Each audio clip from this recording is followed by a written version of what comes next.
In the heart of feudal Japan, where cherry blossoms whispered ancient secrets and the samurai code ruled supreme, a legendary figure emerged from the mists of time.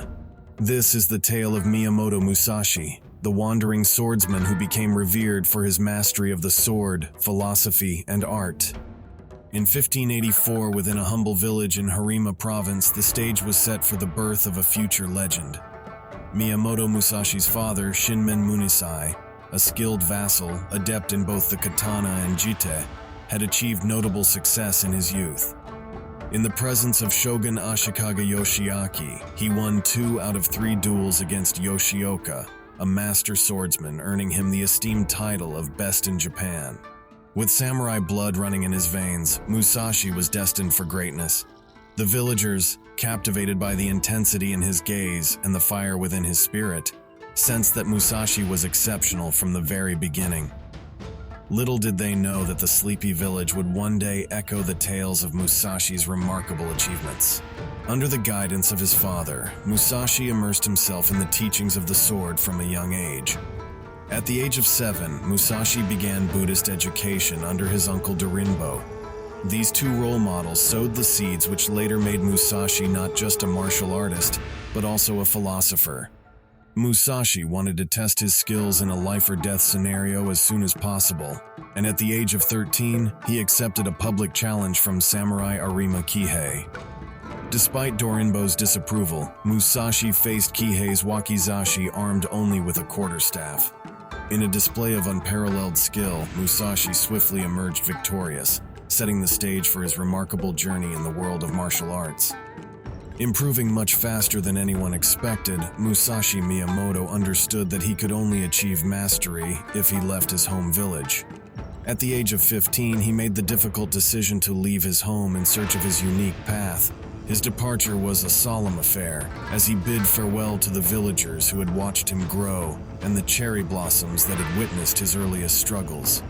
Armed with his father's katana and a heart ablaze with ambition, Musashi embarked on a solitary journey.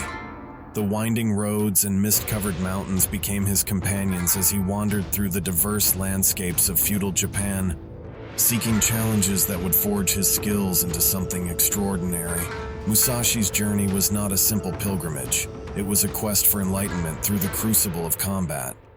In the depths of dense forests and atop jagged peaks, he faced bandits, rival samurai, and mythical creatures that tested both his physical and mental strength. Each battle left him scarred but wiser as he absorbed the diverse techniques and strategies employed by his adversaries. Through rain and snow, across vast plains and dense forests, Musashi's legend grew.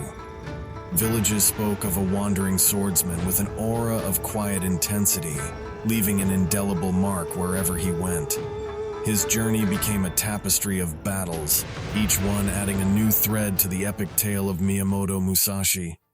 At the age of 19, Musashi's quest for mastery of the sword took an intense turn as he faced 3 pivotal matches against the formidable Yoshioka clan in Kyoto.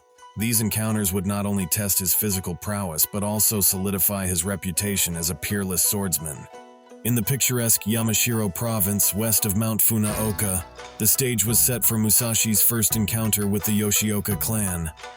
The tranquil landscape witnessed the clash of blades as Musashi faced off against the skilled swordsman Yoshioka Sejuro. The air crackled with anticipation as the 2 warriors engaged in a dance of steel and skill. Musashi's unorthodox style and unparalleled technique overwhelmed Sejuro, leaving no doubt about the outcome of the match. The victory echoed through the valleys, marking the beginning of Musashi's legendary reputation as a master swordsman. Undeterred by his earlier triumph, Musashi's journey brought him to another showdown, this time with Yoshioka Denshichiro outside the bustling city of Kyoto. The 2 clashed in a fierce duel, each sword stroke echoing the intensity of their rivalry. Once again, Musashi emerged victorious, proving his resilience against the formidable Yoshioka clan. The city whispered of his prowess and triumphs. The culmination of Musashi's battles against the Yoshioka clan took place near the Ichijoji temple. Here, on the sacred soil, he faced Yoshioka Matashichiro in a duel that would etch his name in history. The solemn atmosphere of the pine forest bore witness to the clash of titans. Musashi's indomitable spirit and unparalleled skill prevailed once again, solidifying his reputation as the unrivaled master of the sword. As Musashi continued to traverse the rugged terrains and engaged in countless battles, he continued carving his own path in swordsmanship. Inspired by the ebb and flow of nature, he embraced the concept of wielding both a katana and a wakizashi simultaneously, a style that defied convention and epitomized his unconventional approach to combat. In the solitude of mountain clearings and under the moonlit sky, Musashi perfected his dual sword technique, blending precision and unpredictability. The rhythmic sound of steel slicing through the air echoed his mastery, and his journey through battles became a canvas upon which the strokes of his unique style were painted.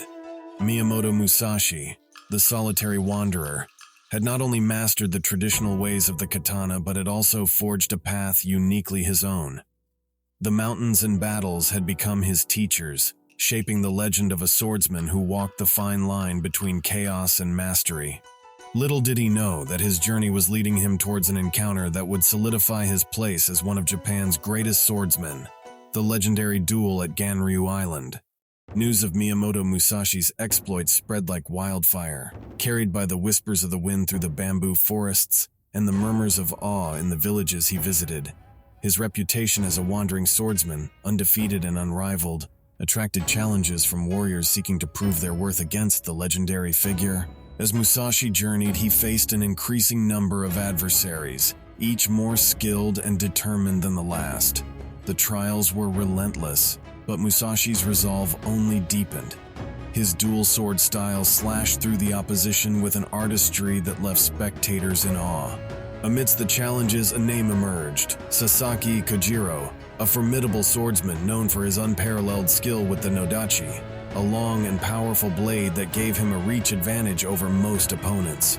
Kojiro, drawn by the allure of Musashi's growing legend, sought him out for a duel that would echo through the annals of history. The stage was set in 1612 on the sandy shores of Ganryu Island, where the rhythmic lapping of the waves provided a natural music to the impending clash. Musashi arrived at the duel late, carrying a long wooden sword that he carved out of a paddle on his way to the island. Not using his signature dual-wielding technique in the most important battle of his life wasn't arrogance, it was a strategic move. The wooden sword was longer than Kojiro's nodachi, which neutralized the reach advantage. The duel unfolded with a breathtaking display of skill and strategy, but it was cut short by Musashi's swift stroke straight to Kojiro's forehead.